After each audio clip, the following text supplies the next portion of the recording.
Siguro ako magiging chaotic kasi yung law and order, 'di ba? Parang nagki-keep siya ng order. So if wala yun, na-imagine ko yung sarili ko as chaotic, like wala akong sense of moral masyado.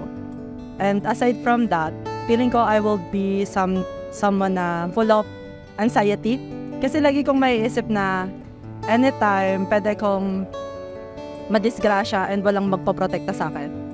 Pero at the same time, naisip ko rin na parang since wala ngang law, ang contradicting nun dun sa isa kong idea kasi parang sasabihin ko naman na paano ko madedefine yung something na bad if walang law na naglilimit na ay bad pala eh. Sa iyong palagay, anong klaseng tao ka kung walang batas or alituntunin na dapat sundin? For me, magulo. Like, nakakalito siya.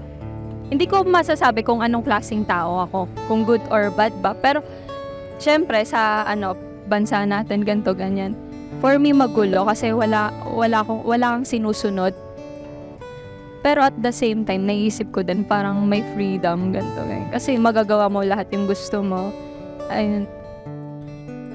Sa iyong palagay, ano pong klaseng tao ka kung walang batas o alituntunin na dapat sundin? Ayun, so siguro nga, kung wala nga batas, di ba may kanya-kanya naman tayong moral? Baka ako, sundin ko lang kung ano yung tingin ko tama or mali. Kaya lang, now that I think of it, parang ang gulo nun, kung lahat tayo, susundin lang natin kung ano yung tingin natin tama o mali. Kasi tulad na sabi niya, walang magde-define kung ano nga ba talaga yung tama or mali talaga. Kasi parang subjective yung tingin natin.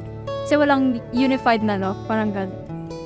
Ano yung sa iyong palagay, anong klaseng tao ka kung walang batas or alituntunin na dapat sundin? Para sa akin, ako na lang maging isang parang napaka-abusive kong tao. Kasi, ang purpose naman kasi ng law ay may exercise yung freedom natin with limitations. So, pag walang law, everything is legal. Kahit good or bad, legal pa din siya. So, walang pipigil sa kanila talaga. Walang limitation kapag walang law. So, everything is legal talaga without law. Sa iyong question po sa iyong palagay, anong klaseng tao ka kung walang batas or alituntunin na dapat sundin? Siguro po, pag walang batas or alituntunin na dapat sundin, magiging klase ng tao ako na yung action ko magiging made by instinct lang kasi hindi naman natin sure if yung ginawa ba natin tama or mali since wala nga pong alituntunin na gagawin. Ayun. Same question lang naman po ate. Sa iyong palagay, anong klaseng tao ka kung walang batas o alituntunin na dapat sundin? So I think susuportahan ko po yung sagot. Siguro by instinct din po ako gagawa ng decision. So hindi ko rin po kasi masasabi kung tama ba yung ginawa ko or mali ba yung ginawa ko. So although may cause naman yun kasi syempre may masasaktan ka or may matatapakan ka nga. Pero at the end of the day wala ka naman din pong masasabing basehan talaga. Kasi yung rules naman talaga or yung mga regulations ngayon is parang binase lang din talaga sa moral ethics natin na para magkaroon ng common peace sa mga tao. So ayun, thank you. So sa iyong palagay po, anong klaseng tao po kayo kung walang batas o alituntunin na dapat sundin? Marurumi ako o mapariwara ako. Ano lang, dapat may batas talaga. Dahil kung dapat may batas, may susundin ang tao, ano mangyayari sa bayan natin kung walang batas? Dapat, siyempre, dapat may batas. Yan ang dapat sa bayan natin, may susundin na batas. Kung mga may masasamang tao dyan, siyempre, ipairal talaga ng gobyerno natin ang batas talaga. Ano na?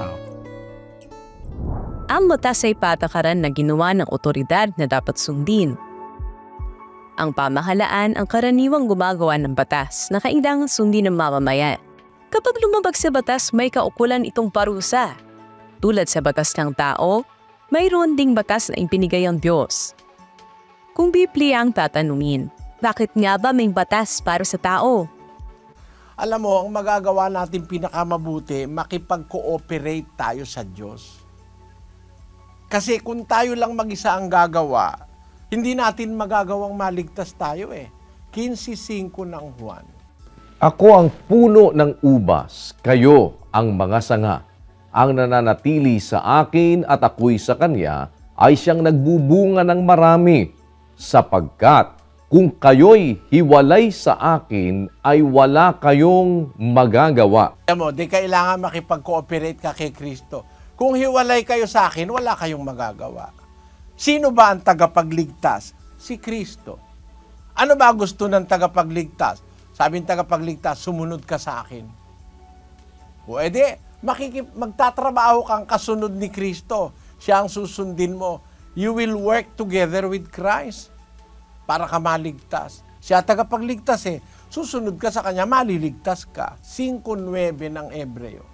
At nang siya'y mapaging sakdal, ay siya ang gumawa ng walang hanggang kaligtasan ng lahat na mga nagsisitalima sa Kanya. Yun, ang lahat ng maliligtas, yung tatalima kay Kristo. Si Kristo, tinutukoy ni San Pablo, nang maging sakdal na siya ang gumawa ng walang hanggang kaligtasan ng lahat ng nagsisitalima sa Kanya. So ang kaligtasan, sa pagtalima mo kay Kristo. Kasi siya gumawa ng kaligtasan na hindi ikaw eh. Siya ang gumawa nun. Kaya lang, kailangan talimahin mo siya, susundin mo siya. Kung ano yung mga pinagsasabi niya, susundin mo. Si Kristo kasi maraming bawal eh. Lahat ng bawal, pampabuti yun eh. Tinan mo sa daan, bawal kumaliwa. One way, mababangga ka nun eh. Bawal kumanan, one way din eh. Tapos sabi, slow down. Bakit? Kurba eh. Pag hindi ka nag-slow down, slippery when wet, babaliktad yung sasakyan mo. Madidisgrasya yung hindi susunod. Sa daan, maraming instruction para ikaw ay makarating na ligtas sa iyong paparoonan. Ganon ang pagpunta sa Diyos. Si Kristo may mga bawal, may mga turo, may mga gagawin. Kung susundin mo, yun ang kaligtasan mo. Ang pagsunod kay Kristo ay ang kaligtasan. Ang kaligtasan ay ang pagsunod kay Kristo sa lahat ng kanyang itinuturo at sinasabi.